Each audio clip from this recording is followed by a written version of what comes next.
Essa semana foram divulgados os dados do PIB brasileiro, que avançou 1% no primeiro trimestre. Com essa leitura, o PIB se encontra 1,6% acima do período pré-pandemia e ainda 1,7% abaixo da máxima histórica de 2014. Olhando a variação trimestral do PIB brasileiro, a gente vê que a gente se encontra no terceiro trimestre consecutivo de avanço da produção da nossa economia. Essa alta foi impulsionada pelo setor de serviços, que ainda tem espaço para se recuperar em relação ao nível pré-pandemia. E esse gráfico que eu acabei de te mostrar conta com os dados já revisados pelo IBGE para os trimestres de 2021. E com a divulgação desse dado, o Ministério da Economia também indicou que pode elevar a sua projeção para o PIB de 2022. A atual estimativa aponta para o crescimento de 1,5% para esse ano. Quando o assunto é desemprego, também tivemos notícia boa, que ele caiu para 10,5% em abril, porém continua atingindo 11,3 milhões de brasileiros. Com esse recuo de 0,7 ponto percentual, a taxa de desemprego vem para o menor nível desde 2016. E nos mostra também uma grande queda nesse índice, que vinha mais ou menos estável desde aqui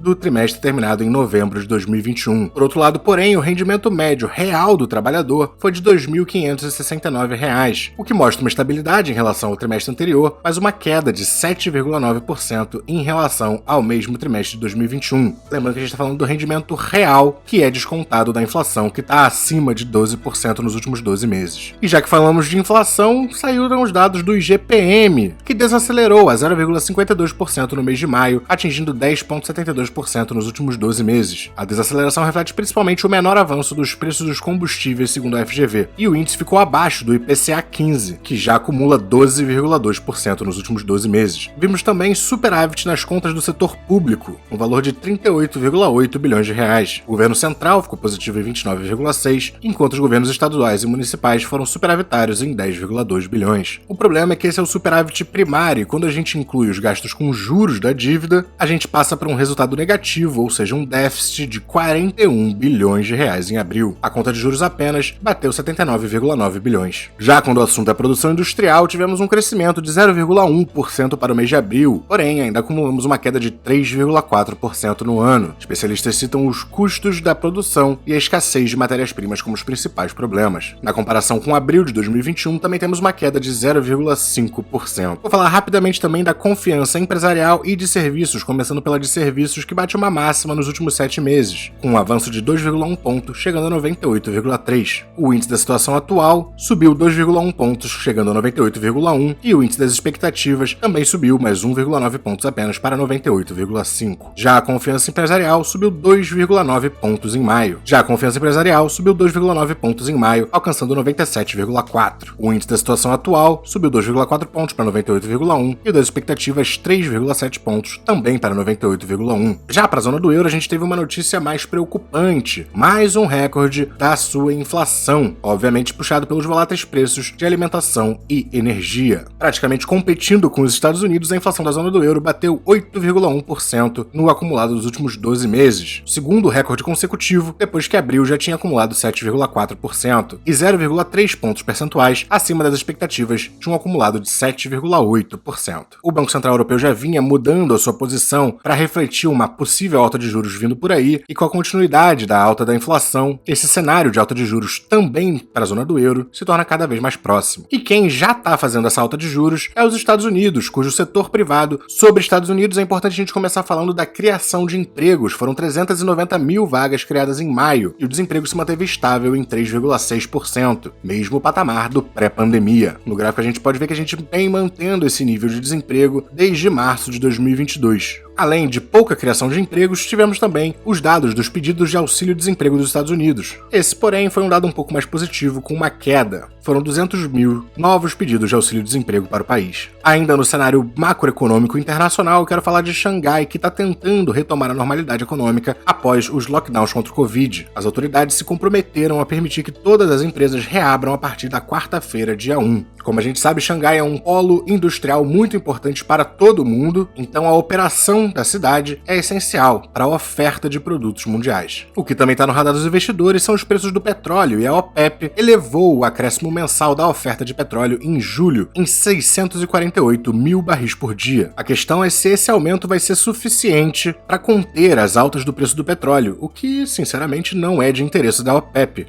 afinal, eles são um cartel dos principais produtores do mesmo. No cenário cenário corporativo eu trago duas notícias, a primeira da Ipera, e antes da gente passar para o cenário corporativo eu quero falar de criptomoedas. Nova York passou uma lei proibindo certas atividades de mineração de Bitcoin. Essencialmente, essa lei bane certas operações que são baseadas em energias de carbono. A lei segue para o gabinete da governadora Kathy, que pode assiná-la e aprová-la ou vetá-la. Se aprovada, Nova York será o primeiro estado do país a banir infraestrutura de blockchain. Porém, apesar das preocupações de curto prazo que isso pode trazer, que aliás nem é muito grande porque o hash rate da rede já é seguro o suficiente, eliminar mineração com fontes de energia que emitem muito carbono é um movimento positivo para o longo prazo do Bitcoin e ajuda a tirar força de um dos principais argumentos contra o mesmo, que é do alto consumo de energia. No cenário corporativo eu trago duas notícias, a primeira da Ipera, que disparou depois de um acordo de leniência que veio melhor do que o mercado vinha esperando. O acordo se relaciona a pagamentos indevidos de executivos a políticos que se tornaram públicos em junho de 2016. A empresa concordou em pagar 110 milhões de reais e dar continuidade a seu programa de integridade que será monitorado nos próximos 18 meses. Segundo a empresa, o fundador João Alves Queiroz Filho financiará integralmente a multa. A notícia obviamente foi bem recebida pelo mercado e com isso os papéis da Hype subiram 7,66% e bateram as suas máximas históricas. Quem teve um acordo que decepcionou o mercado foi a Oi. Ela tinha uma dívida de 20,2 bilhões com a Anatel e conseguiu um desconto de 54,99%, o que fez com que seu débito caísse para apenas 9,1 bilhões, valor o qual ainda será deduzido o montante quitado pela companhia por meio dos depósitos judiciais já convertidos. Dessa forma, o seu saldo devedor para a Anatel ficou em 7,3 bilhões. É uma redução gigante da dívida da Oi, porém parece que o mercado estava esperando um desconto mais próximo ali dos 70% e, portanto, a Oi despencou no dia dessa notícia. Essa semana no Ibovespa a gente chegou a subir, tocamos aqui tanto na média móvel de 20 quanto na de 50 semanas, não conseguimos superá-las, mas também não fomos rejeitados, não estamos tão abaixo assim, dando até alguma confiança para a semana que vem a gente tentar mais uma vez romper esses níveis. Na semana tivemos uma queda de 0,75% para o Ibovespa. Já no IFIX foi praticamente o contrário, uma subida de 0,85% essa semana, se afastando cada vez mais das médias móveis que estavam servindo como suporte. O dólar subiu 1,01% essa semana e conseguiu fechar acima da média móvel de 200 períodos. Pode ser um sinal de que ele quer voltar a subir. Mas o dólar, na verdade, está num período muito incerto, é muito difícil fazer uma previsão nesse momento. O S&P 500, a partir de vários setores performarem bem essa semana, caiu 1,19%.